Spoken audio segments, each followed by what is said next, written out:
안녕하세요. 마이웨이입니다. 한 구독자분께서 XRP 증권 관련 질문을 남다부 카페에 올려주셨어요.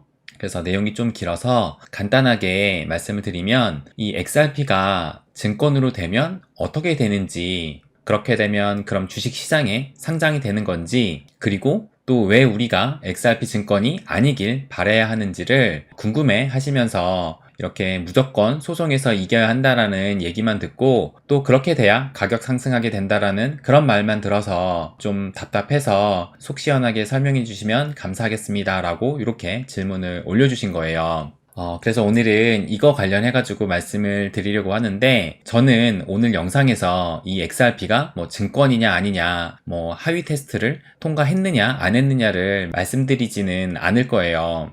최근에 저도 즐겨보는 이 비투슈아 님도 리플 관련해가지고 이더도 증권인지에 대해서 영상을 하나 올려주셨어요. 그 영상에 이 하위 테스트의 유래와 역사부터 또 하위 테스트의 어떤 부분이 문제인지 쉽고 친절하게 알려주셨으니까, 특히 왜 SEC는 리플을 증권이라고 하는지 그 부분도 아직 모르시겠다면 이 비툴수야님의 이번 영상을 한번 보시면 도움이 되실 거예요. 그래서 저는 그 중복되는 부분을 말씀드리지는 않을 거고, 무엇을 말씀드릴 거냐면 만약 XRP가 증권으로 판명이 되면 어떻게 되는지, 그리고 XRP가 증권이면 우리에게는 왜 나쁜 건지, 또 왜 SEC는 코인들을 증권이라고 우기고 있고 이 SEC의 의도와 목적은 무엇인지, 그리고 XRP를 비롯한 코인들이 증권이 아닌 상품으로 분류되면 왜 좋은 건지, 그리고 마지막으로 갈라 같은 코인은 증권 이슈가 없는 건지에 대해서 어떻게 보면 이렇게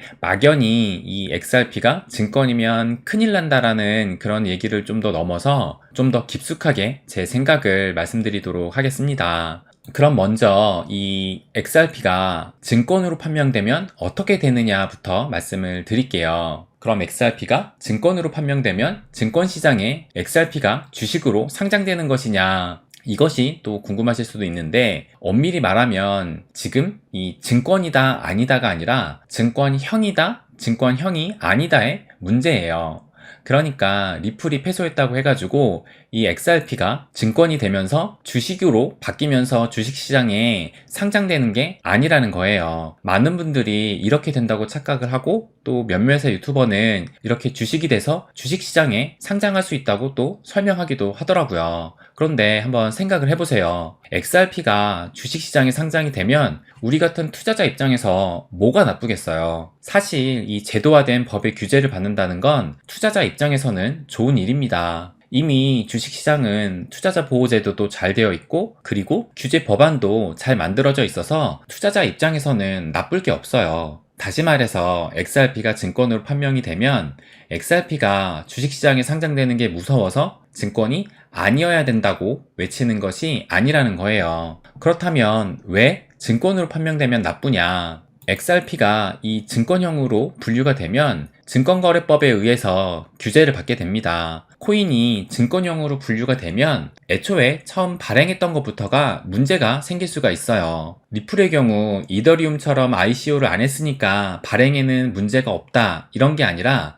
ICO 여부를 떠나서 리플이 증권형으로 분류가 되면 적법한 발행 공시를 이행했는지부터가 문제가 될 수 있다는 거예요. 그래서 SEC가 이번 소송에서 리플사가 처음부터 신고도 하지 않고 리플을 판매한 행위를 걸고 넘어지는 것입니다. 그리고 지금까지 뭐 리플사를 비롯한 코인을 발행한 암호화폐 회사들이 당연히 이 증권거래법을 기준으로 코인을 발행하고 유통하고 소유하고 있지도 않았어요. 그렇기 때문에 어느 코인이 증권형으로 판명이 되면 증권거래법을 잣대로 엄격한 규제를 받아야 하고, 또 이미 어긴 부분에 대해서는 막대한 벌금을 물어야 할 수도 있습니다. 또 그 밖에 여러 가지 규제를 지키기 위해서, 그리고 요건을 갖추기 위해서 각종 비용이 발생할 거예요. 그렇다면 이 코인들이 증권형으로 분류가 되면 코인을 발행한 회사, 그러니까 XRP 같은 경우는 이 리플랩스가 불리한 것인데, 왜 XRP를 홀딩하는 우리들이 걱정을 해야 하나, 이렇게 궁금하실 수도 있을 거예요.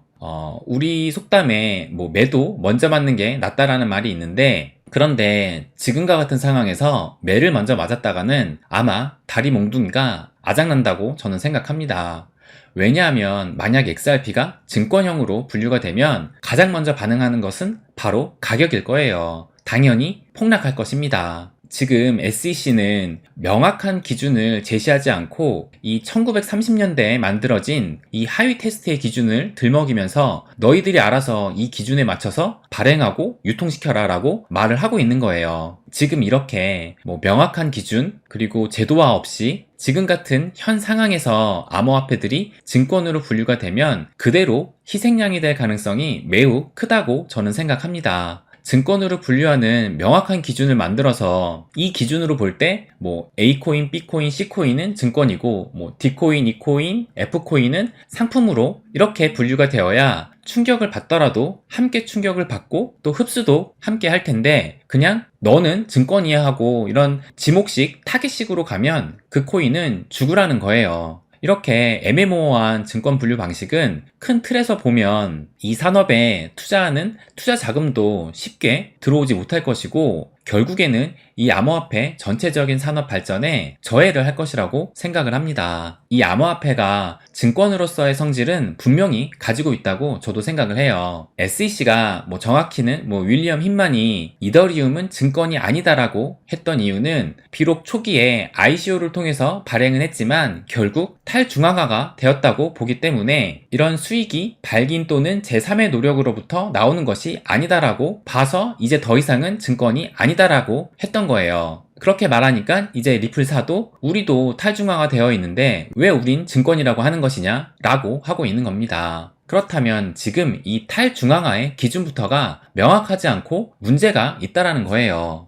결국 저는 이 암호화폐를 이 암호화폐 그 자체로 바라보지 않고 이 증권이라는 프레임에 끼워서 억지로 맞추려고 하는 것이 문제라고 생각을 합니다. 우리가 원하는 건 제도화 오케이, 규제도 오케이예요. 그렇다면 그런 틀을 만들고 샌드박스 기간을 줘서 전반적인 이 암호화폐 시장이 정화가 되게끔 만들어야 되는데 SEC가 지금 하는 방식처럼 하나의 코인을 일방적으로 증권으로 규정을 해버리면 그 코인을 홀딩하는 사람들에게 그 피해가 고스란히 가게 됩니다. SEC가 정작 투자자 보호를 외치면서 이런 방식의 규제를 하고 있지만 사실 이런 규제 방식은 투자자를 지금 희생시키는 짓이에요. 그리고 명확하게 증권이냐 아니냐 기준이 없는 상황에서 한 코인이 증권이 돼버리면 그와 비슷한 코인은 모두 증권으로 분류가 될 가능성이 높습니다. 최근에 게리 겐슬러가 이렇게 말을 했어요. 증권이 아닌 상품으로 분류할 가상화폐는 비트코인이 유일하다라고 말을 했습니다. 최근에 이 SEC의 기조는 이 비트코인을 제외한 모든 코인은 증권이다라고 얘기를 하고 있어요. 그래서 이 리플 소송이 지금 리플만의 문제가 아닙니다. 그렇다면 SEC는 왜 모든 코인을 증권으로 보려고 하는가를 말씀을 드릴게요.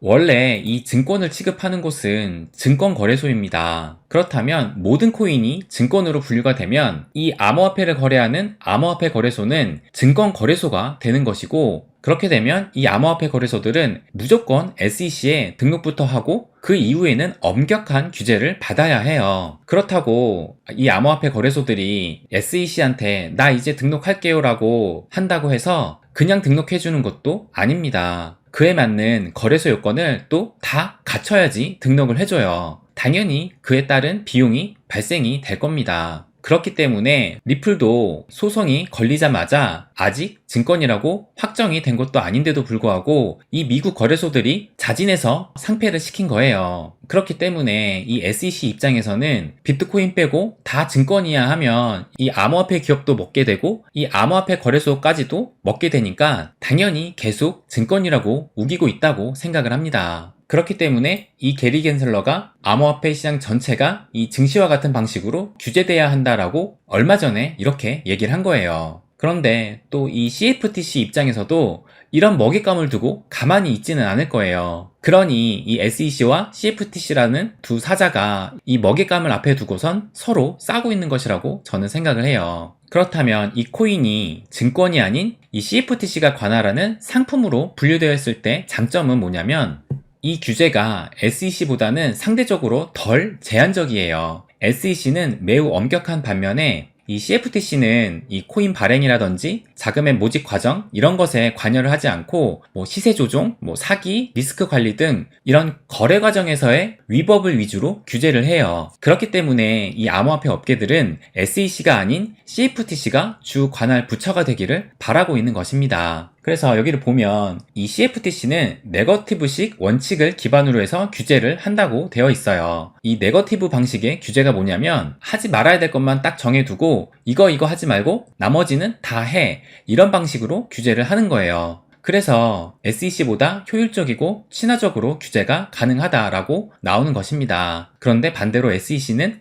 이 포지티브 규제 방식에 가까워요. 그러니까 뭐 고시의무는 이거니까 이렇게 하고 다른 거는 하지 마. 이런 방식의 규제를 SEC는 하고 있는 거예요. 그렇기 때문에 이 규제의 강도가 확실히 다르다 보니까 암호화폐 업계에는 당연히 이 CFTC가 관할하기를 바랄 수밖에 없고, 최근에도 보여드렸지만 이 가상화폐 시장 불황 속에서도 미국 내 암호화폐 산업 관련 로비 자금이 증가세에 있다라고 하면서 이렇게 코인베이스를 비롯한 거래소들이 로비에 많은 돈을 쓰고 있는 데에는 다 이유가 있다고 생각을 합니다. 그렇다면 최악을 가정해서 리플이 만약에 증권으로 분류가 되면 어떻게 될지를 말씀을 드릴게요. XRP가 증권으로 판명이 되면 다른 나라에 영향이 없지는 않을 거예요. 그런데 이 암호화폐를 두고 명확한 기준을 갖고 있는 나라는 지금 전 세계에 단 한 국가도 없습니다. 다들 아직은 모호한 기준 아래서 서로 어떻게 할지 눈치만 보고 있어요. 지금 우리나라만 봐도 그렇습니다.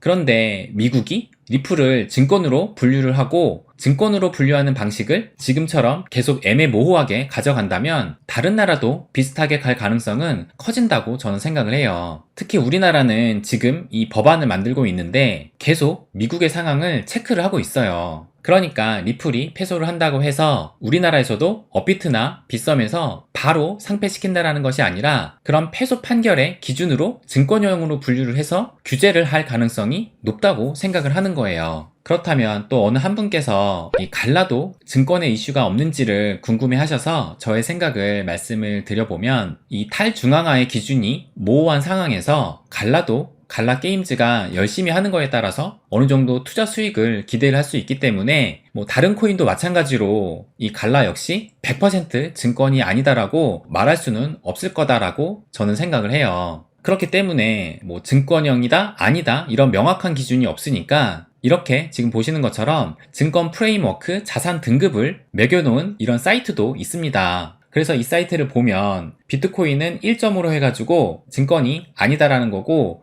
이 숫자가 5점에 가까워질수록 증권형이다라고 분류를 해놓은 거예요. 그래서 뭐 알고랜들은 2점, 뭐 이게 어거인데 어거는 3.75점, 뭐 코스모스도 3.75, 체인링크 2점, 디센트럴랜드 3.75, 이더리움 2점, 이오스 3.75, 뭐 헤데라 해시크래프 3.75, 라이트코인 1, 스텔라루멘 3.75, XRP 4점 이렇게 구분을 해놓은 거예요. 그러니까 이렇게 점수를 매겨놓은 것 자체도 이 코인은 정확히 증권형이야 이런 구분이 할 수가 없으니 이런 식으로 등급을 매겨놓은 건데, 이렇게 아직 명확한 기준이 없는 상황에서 SEC가 하위 테스트만 가지고 알아서 판단하라고 하는 한 상당수의 많은 코인들이 이 증권형 코인에서 자유로울 수는 없다고 저는 생각을 합니다.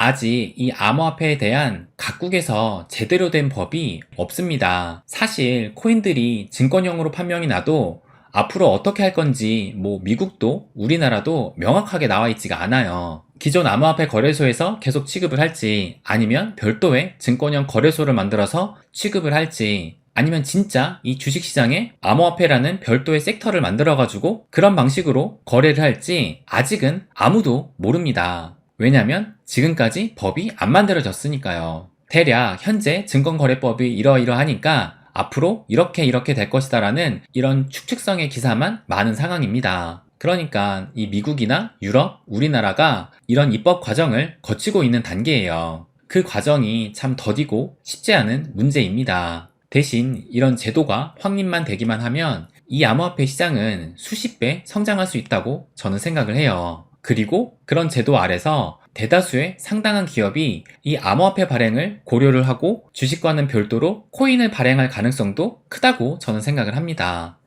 이제 좀 마무리해서 말씀을 드리면, 리플이 증권으로 판명이 된다고 해서 바로 망한다라고 말씀드리는 게 아니에요. 그 이유는 아무도 모릅니다. 물론 망할 수도 있어요. 분명한 것은 만약 이 리플이 패소하게 되면 가격은 폭락할 것입니다. 근데 리플뿐만 아니라 암호화폐 시장 전반적으로 함께 폭락을 할 거예요. 그런데 진짜 이 리플사가 패소를 할까? 라고 생각을 해보면 일단 이것에 대해서는 각각의 판단이 다 다를 것이라고 생각을 합니다. 조금이라도 패소한다고 생각을 하면 XRP 홀딩은 어떻게 보면 좀 자살행위라고 생각을 해요. 설령 이 증권으로 판명이 나도 그 이후에 이 증권형 토큰 그리고 또 유틸리티 토큰을 어떻게 다룰지 이런 구체적인 규제안이 나오면 이 증권형 토큰 이 분류 안에서도 성장을 할 수도 있다고 생각이 듭니다. 그러니까 그 이유는 어디까지나 그냥 추측일 뿐이지 정확히 어떻게 될지는 아무도 몰라요. 그렇기 때문에 그때를 이렇게 추측하는 것조차 큰 의미는 없다고 생각을 합니다. 당장 패소하게 되면 힘든 상황을 겪을 것은 분명해 보이고 이런 패소의 가능성을 여러분이 좀 높게 본다면 XRP를 들고 있지 말아야 된다고 저는 생각을 해요. 저는 개인적으로는 패소는 안 할 것이라고 생각을 하지만 저를 비롯한 승소나 합의할 것이라고 보는 시각이 틀릴 수도 있다고 봅니다. 또 승소나 합의를 한다 하더라도 가격 변화가 없을 것이라고 보는 사람도 있어요. 그런데 제 생각에는 이런 패소의 리스크도 있는 상황에서 패소를 하게 되면 리플사나 암호화폐 시장이 폭락할 수 있는 그런 가능성이 큰 상황에서 그렇기 때문에 모든 코인들이 이 리플 소송 결과에 주목을 하고 있고 심지어 암호화폐 거래소들도 이 리플의 증권 여부에 대해서 주목을 하고 있는 마당에 승소나 합의의 결과가 나온다면 이것이 호재로 작용하지 않을까요? 그것은 각자가 판단하시길 바랍니다. 이렇게 말씀드리다 보니까 꽤 길게 이 XRP 증권 관련해서 말씀을 드렸는데요. 제가 이 분야의 전문가도 아니고 저도 여러분과 똑같은 일반 투자자 입장에서 제가 스스로 정보도 찾아보고 정리를 하면서 저의 생각을 함께 말씀드리는 거예요. 그렇기 때문에 제가 틀린 부분이 있을 수도 있고 만약에 틀린 부분이 있다면 좀 양해를 부탁을 드리고 제가 말씀드린 것은 어디까지나 참고만 하시기를 바랍니다. 오늘 제 이야기가 XRP 소송을 좀 이해하고 또 코인이 증권이 되면 어떻게 되는지 이해하는데 조금이나마 도움이 되셨으면 합니다. 네, 그럼 오늘은 여기까지 하겠습니다. 항상 제 이야기 끝까지 들어주셔서 감사드립니다. 부자가 되는 길, 마이웨이.